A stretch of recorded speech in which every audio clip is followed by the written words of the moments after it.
गुरं ढोरं बकऱ्या काय करत असतात त्याला ते खात असतात मित्रांनो. तर टायकॉन हे जर ब्रँड आहे ना मित्रांनो, हे किती वरच्या लेवलला न्यायचं किंवा खालच्या लेवलला ठेवायचं हे सगळं लीडर लोकांच्यावर अवलंबून असतं. म्हणजे आज तुम्ही वेस्टीचं नाव घ्या, एक जमाना होता वेस्टीचा, बरोबर आहे का नाही? 2 ते 3 वर्षापर्यंत वेस्टीला कुत्र पण विचारत नव्हतं. लाईफचं नाव घ्या तुम्ही, तिथं पण कोणी विचारत नव्हतं. ह्या लोकांना वर नेलं कोणी, बरोबर आहे का नाही? जे खाली लोक बसलेले होते तर तुमच्या आमच्यासारखे ह्याच लोकांनी त्यांना वर नेलेलं होतं, बरं आहे का?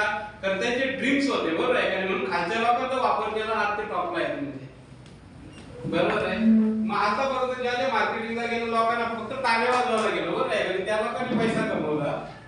कुठली मार्केटिंग कंपनी मार्केटमध्ये येते, टायकॉन पण आलं, बरोबर आहे का नाही? तुम्हाला पुढे केलेलं आहे. श्रीराम आलं, हनुमंताला पुढे केलं होतं, बरोबर आहे का नाही? श्रीकृष्ण आलं, कोणाला पुढे केलं होतं? अर्जुनाला पुढे केलं होतं, बरोबर आहे का नाही? आता इथे पण कोण आलेत? तनपुरे आलेत आणि प्रताप सर पण आले, रफिक सर पण आले, बरोबर आहे का नाही?